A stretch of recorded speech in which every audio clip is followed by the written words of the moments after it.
Hello everybody, my name is Indeimaus, and welcome to Shocktober, a whole month dedicated to the creepiest and scariest things to do with gaming. So throughout the month we'll be checking out some horror games and making some shocking lists, just like this one. And of course, I'd love to hear your suggestions of what you want to see me play this month or cover this month. It can be as disgusting or disturbing as you want. Leave them all below. Maybe I've already covered it, maybe I haven't. Just leave any suggestions below of what you want to see me play, and I'll see if I can check them out for you. In tonight's video, we're going to be counting down the top 5 most disturbing video game myths and legends that I could find, including a game straight from the deep web, so we know how disturbing that place can be. Well, maybe you don't. If you don't, good. Good. And whilst this month is going to be focused on some terrifying subjects, don't worry about it. I'll be here for you. Good old Indeimaus will be here.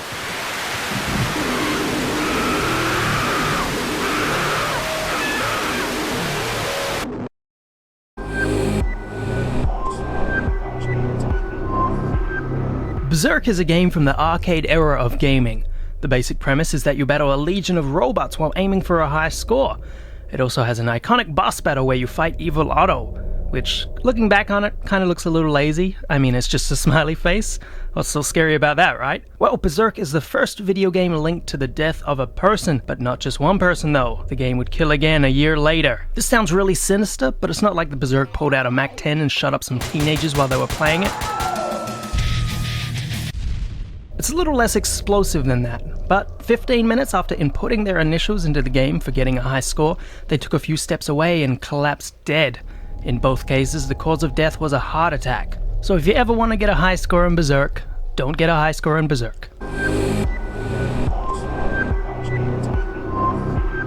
I know a lot of people weren't happy when Final Fantasy VIII came out. While it's not as good as 7 in my opinion, it's still one of my favorite Final Fantasy games. I can still go back and play either of these games today because of their memorable characters, stories, and I just love the turn-based combat. The main character of Final Fantasy VIII is Squall, and there's a pretty popular theory that Squall is dead.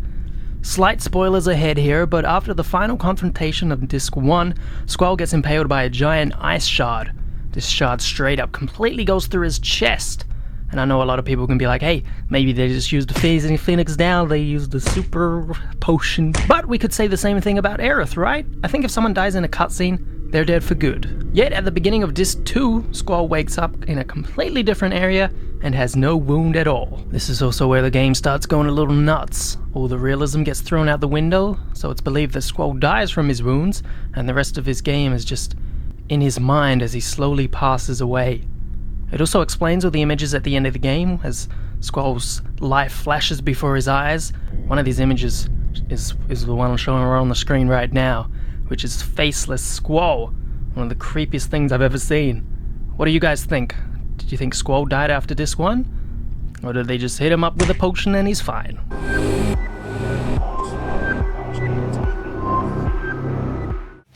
Wait, hold up, not Killswitch Engage. Killswitch was a game created by a Soviet gaming company in 1989 and only produced 5,000 to 10,000 copies. It was apparently a very popular game amongst Soviet gamers. The game itself was a pioneer in the survival horror genre. You had to choose between a girl character or an invisible demon. Great choices. The goal of the game was to get through an abandoned coal mine while battling demons and coal monsters. You gotta watch out for those coal monsters. As you'd imagine, navigating these mines with an invisible demon was almost impossible, so everyone, and I mean literally everyone, beat the game as the female character. And upon beating the game, all trace of it would be erased from your hard drive. In 2005, an unopened copy of the self-deleting game surfaced on eBay, where some crazy man from Japan bought it for $733,000. He planned to document his playthrough on YouTube. The only video of it he posted was him staring at his computer screen and crying. This is creepy as hell. But it could also just be him realizing he spent $733,000 on a game that just deleted itself. Or it could be something much more sinister.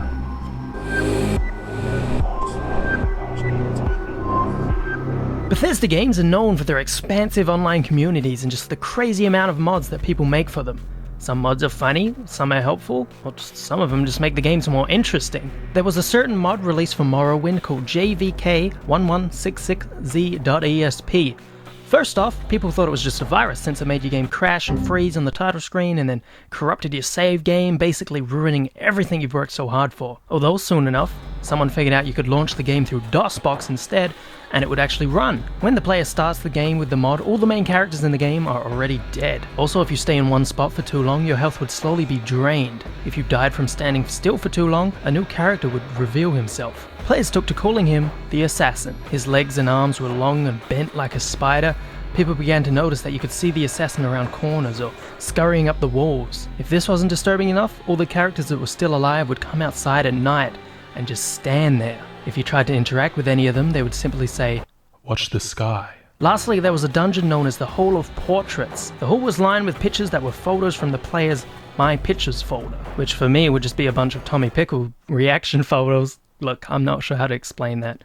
But if it was actual family photos or something, this would be a lot creepier. At the end of the hall, there was a locked door that no one has figured out how to unlock. There's stories of people becoming obsessed with trying to open it, trying to mod the game to remove the door.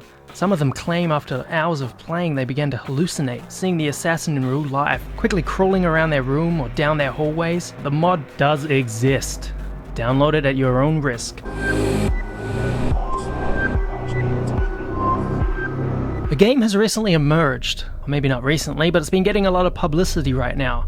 If you've heard of the deep web, you know that it can be an insanely disturbing place, although it's not as ominous as it seems. Just think of a place that has all the information that search engines and directories don't have direct access to. The reason I bring up the deep web is because this is where Sad Satan comes from, a horror game pulled directly from the darkest place on the internet. While I'm aware that the game has viruses attached to it, a lot of people have already played through it, including a bunch of people on YouTube.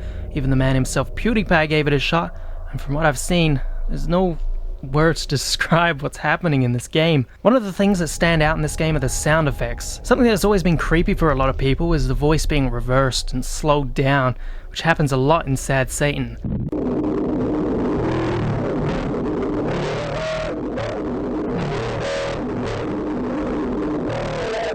There's moans, groans, and what sound like people screaming for their life.